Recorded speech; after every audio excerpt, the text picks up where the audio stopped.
Hey there, welcome back to Brainy Book Dragon.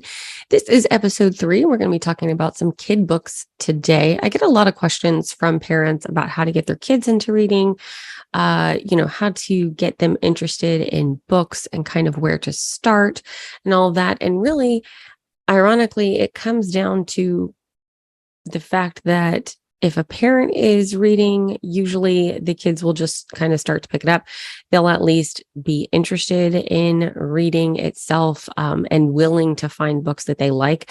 A lot of times these questions come from parents who don't like to read themselves. So it's kind of a tandem situation there. But I'm going to tell you about some of the books that I've read. I, again, am literally going through my history of books and scrolling through and just going to see what all we come up with. So I'm starting with some books that I read back in 2020.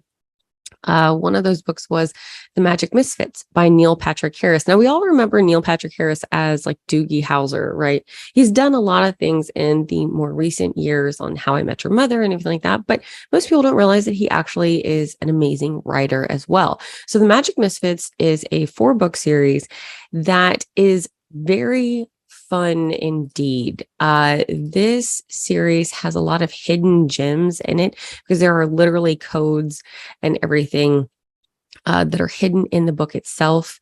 It's a whole lot of fun. So there's a group of kids who do magic tricks together, and then you have to figure out who this villain is. Now, each book in this 4-book series does have a different villain who comes into play for that one, but it's a lot of fun figuring it out. Nothing too crazy, for like trigger warnings or anything for this happens. So you don't have to really worry about anything like that. But we do have some abuse that happens. There is, obviously lying that's involved. I do also find it refreshing when there are kids who are adopted in books. And that is what we get here too. A really good story of friendship between these guys and the things that they do to try to figure out a mystery in town. Definitely for, I would say, later elementary through middle school is kind of the really good age bracket for this. If you get them, I would even suggest getting the hardcovers just because there is another extra little bit on the spines of the books that you don't get with paperbacks. Personally, I prefer reading paperback just because they're more comfortable to hold and everything, but there is a little bit of an extra something with the spines of the books. So that is something to keep in mind. If you do not like your kids writing in books, then you may want to have some kind of discussion before you get them this series. Because it really does help to be able to write on the pages. Definitely a fun series there. A Tale Dark and Grim is the first book in the Grimm trilogy by Adam Gidwitz. This was a really fun read also for that middle grade, later elementary. They also have a television show now for this book series, which the TV series comes off very elementary compared to the books. Let me just say, in the first book, you have some trigger warnings for people because there are things like a kid cuts off their own finger. It's grim. It's in the title. It's right there. Let's see, there's looking at Goodreads, my review said, wow, what an adventure. There are a couple of plot holes, but overall a nonstop wild ride, exciting adventure around every corner, and a constant need to turn and read the next page. The author pops in, so there is breaking of the third wall, and keeps the readers in check, but this story was so much fun that I'm recruiting teens to read it for a book club on to the second in the series. Now, one of the other fun things to think about here is that in the book, the author actually encourages you to reach out to him and ask about the location of a landmark that is mentioned. You can actually reach out to this author on platforms online, and he will reach out to to answer those questions, which is actually very cool. So I did do that for the kids in my class, and yes, he did answer. So that was kind of fun too. Another book series is the Ramona books by Beverly Cleary.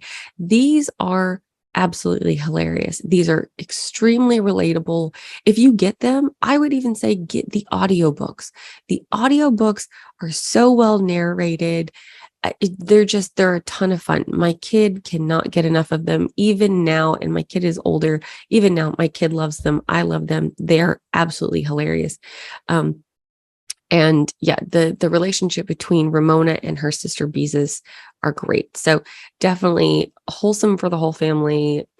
I cannot suggest these things enough. There are a few different book series out of the Scholastic Branches series. Now, when I say Scholastic Branches, it's published by Scholastic, but they have a batch of books under what are called their branches option. That really relates to the structure of the book itself, the format that you're getting. These books are going to be about 100 pages long. So not too long. They're actually pretty short. They have very large illustrations in them. The font is nice and large, really good for emergent readers. So you're looking at, third grade and up. It really just depends on what these kids are into. So there are a few different series here that I'm going to be talking about.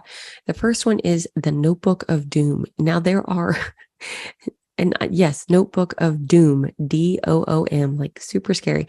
The first one is called The Rise of the Balloon Goons. And these are those goofy wind things that you see outside of car dealerships and everything. But the series is hilarious.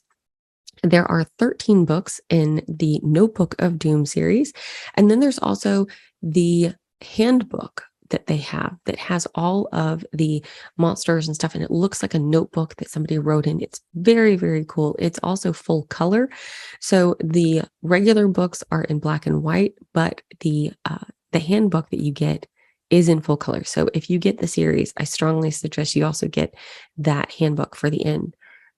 It was a great resource, and it was actually just a ton of fun to look through. And it really can also encourage kids to create their own fun monsters. So that was actually a lot of fun. But all of the monsters that are introduced in the Notebook of Doom series are goofy. They are off the wall. They kind of work on random fears that kids may have. And it makes them enjoyable without being super scary. So I have to say that's definitely a good book series to get into if your kid has a great sense of humor. That's a great series to try out. The next series is called Eerie Elementary, Eerie. This is a lot of fun as well. But side note, I did actually have one student who was too scared to read this series. So general plot here is that there is a school called Eerie Elementary, and our main character becomes a hall monitor and finds out that the school is trying to eat the children. So it's not like super scary. It is geared for that 3rd to 6th grade reading level. It is for emergent readers, but it can be a little intense. But if you have a kid who really does love scary stories, and my kid really did, and I had a lot of students who absolutely loved this series, it is a great series to check out. There are quite a few in that series as well. So, get comfortable. The weirdest thing about the Eerie Elementary series is that the illustrators change throughout the series. So the scrawny little kid that you get in book 1 does not look the same as the kid that you get in the last book. They do progress, so you can kind of see that the illustrators obviously used the most recent book to be their inspiration for that next round. So he does kind of progress through the books, oddly enough. But if you're picking up the first book and the last book, it's going to be extremely obvious that those characters do not look exactly the same. It's a progression, but he's still supposed to be kind of in the same grade, so that is kind of weird. I do wish that they had stuck to the same illustrator, but I digress. Another series that they have is the Magic School Bus Rides Again. This is another Scholastic Branches series that is available. They are more academic because they are the Magic School Bus, right? What I liked about these, though, is they do follow the TV show that is associated with that that book. So there is a TV episode that you can watch with your kid as well. They also have the vocabulary words in bold. So the font itself in the book actually changes when there is a vocabulary word, and they are defined at the end of the book, which is nice. They also have questions at the end of the book so that you can get a little extra information, which is similar to the episode that you find on TV. So this is Magic School Bus Rides again. It is the new Miss Frizzle, not the original, but all of your favorite characters are there. All of the really fun adventures are there. So if you're if you're new to homeschooling, or if you're just wanting something more academic for your kid, this is a great series to try. And again, third to, sixth grade, as far as reading level, nice large illustrations, a great series to pick up. Okay, here's a great one. So there is a Tales of Terror book series. It's essentially a trilogy. However, I would only suggest the first one if your kid is in middle school. I would wait for the other ones until they reach really like eighth grade and up, just because the language and the style of the story really changes. The first book, called Uncle Montague's Tales of Terror, was a lot of fun. And it's essentially like paranormal spookiness that you get. And they are ghost stories. So it's a story where this kid goes over to his Uncle Montague's house, and Uncle Montague is telling him stories about things in or around the house. So there is an overarching story arc there, and then there's small stories throughout it, which are a lot of fun to check out. But after that first one, I would wait, because we read the second book, and I think it's Tales of Terror from the Black Sea, and the main character is a pirate. So that also means that you're going to get somebody who has, Tales of Terror from the Black Ship, sorry, is the second one. And there is some language in that, and we have words like bastard and things, and hell is introduced, and damned, and all that kind of stuff. But because the main character was a pirate and essentially died at sea kind of thing, he's got years of experience being on a pirate ship. His mouth is gonna showcase that as well. So a little heads up on that. Another book series that I loved that functions the same as the Scholastic books is The Haunted Library. There are 10 books in this series, and it is actually a lot of fun. The main character is Kaz and his best friend Claire, who he makes. And Kaz is a ghost. And so learning the differences between the human realm and the ghost realm, and how these kids get along, and the fact that Claire is trying to help Kaz with his own mysteries as they create a detective agency of their own. It's very, very fun. And the last book is actually a Halloween special. So these, again, are about 100 pages. The last book is a little bit longer, but they're a lot of fun. No trigger warnings. They're super fun. If you want your kid to get into, quote unquote scary stories without them actually being scary, this would be a perfect series. So as far as fear factor goes, I would start with The Haunted Library, and then do Notebook of Doom, and then do Eerie Elementary, and then do the scarier stuff like Uncle Montague's, because it's just, I guess that we'll rank it that way. That's kind of a fun way to do it. But yeah, that was such a fun series. I could read those over and over, just super cozy and fun. I did read David Walliams' Demon Dentist. This was another situation where adult themes were introduced in a child-friendly manner, as far as the main character having a social worker. Now, the main character's father is not physically able to care for him. So there is a dark backstory on this child, and the dentist introduced is the primary villain, and she is scary. So if you don't want your kid to be scared of the dentist, this might not be the best book for you, because she does have a lair of her own where everything is made of children's teeth. Which the illustration was great on that, but that was it can be triggering for some kids. The only thing that I thought was like inappropriate or gross or something, there is a scene where somebody is essentially air powered by the air that comes out of their back end, which I thought was unnecessary. So it was an immature thing, but if your kid loves fart jokes, maybe they will love that. So, I mean, it's your discretion. It is a standalone, so it's not a series. That is up to you. There was also a series of books, and this is going to go a little bit higher. So this is really 6th to 8th grade. This is the Whatever After series. This is actually a great series, especially for kids who like fairy tales. If you like the classic fairy tales or any of the classic princess stories, these are a great fun twist on that. You do follow a main character who is a girl and her little brother. And they go through a portal in a mirror in their basement and end up in fairy tales. They essentially mess up the fairy tales and then have to find a way to fix them. And then they come back through the portal. So there is some extra tension in this series because there are some, there are higher stakes than usual. So it's definitely not for little kids. I wouldn't, maybe if you're doing bedtime with a 3rd grader, I mean, again, it depends on your family. So yeah, just look these things up. I can only suggest them. It depends on your kid, man. All right. So back to the Branches series, Dragon Masters. This was such a cool series.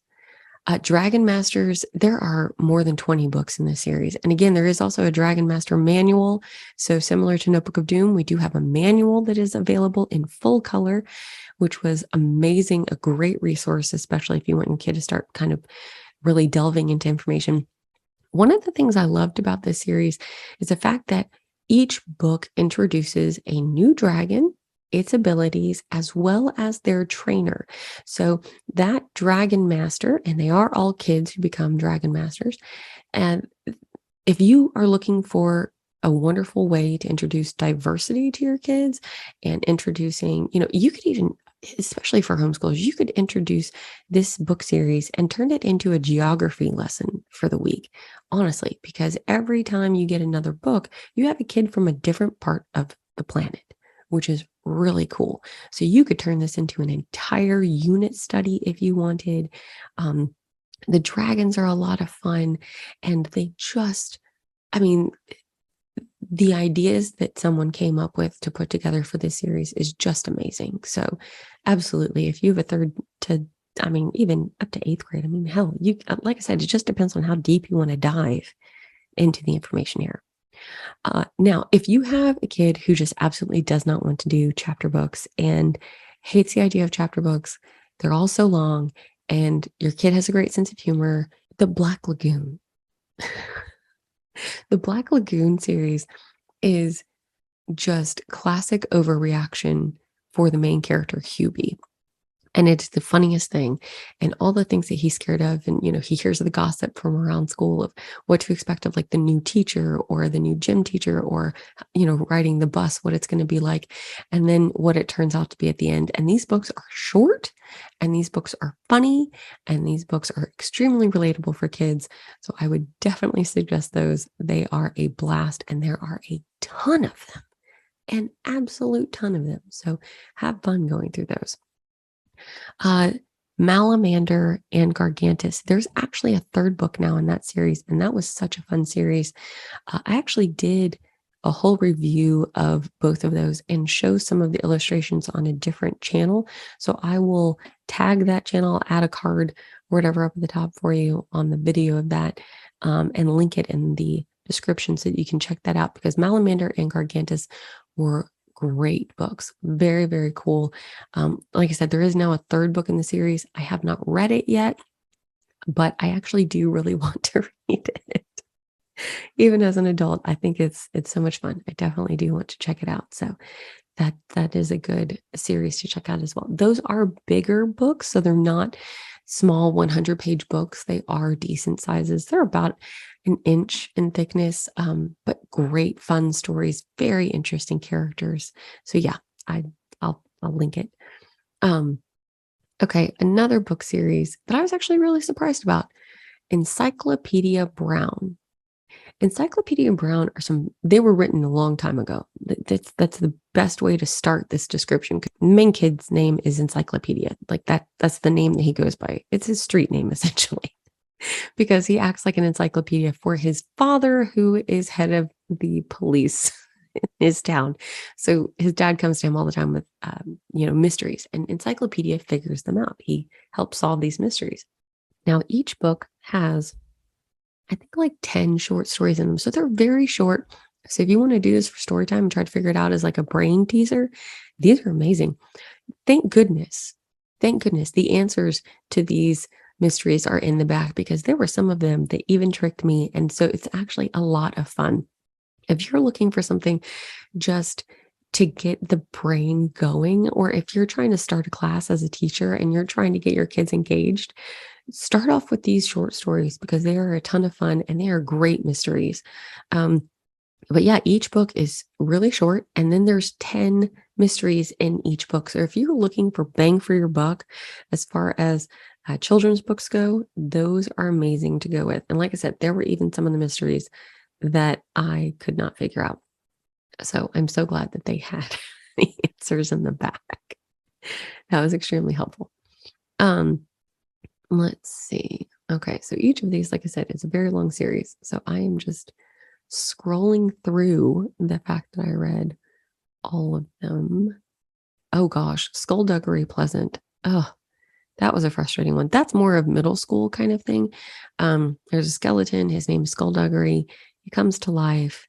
He tries to get things back for people, and it was just really frustrating. I think I actually did a video on that one as well on another channel, so I'll link that, so you can check that out if you want. Really just frustrating to read, just overall, just overall. Um, so another book series that is similar to the Scholastic Branches setup is a book series called Zoe and Sassafras. And this again is a lot of fun, especially if you're wanting, similar to the Magic School Bus Rides Again. This one is science-based. So Zoe does science experiments, and some of them are really simple and some of them are more complex. But she does introduce the scientific method, and her mom is a scientist. So again, a lot of fun. Sassafras is her pet cat, and in each of the books you meet a different, essentially a monster character who has some kind of problem, and Zoe and Sassafras work to find a solution to that issue. There are times when Zoe does need to go to her mom for help, and her mom is more than helpful. So again, a great children's series to pick up, nice and short, easy for kids in, grade 3 to 5, a lot of fun. So I know I've given you guys a lot of books so far. I'll go ahead and stop there. There's more like middle to high school books that I've got on my list. And a couple more there that I could add, but this is getting a little lengthy, and so I will go ahead and stop here, maybe do a part 2 in another video. So I hope you guys are having a great time, and I will talk to y'all later.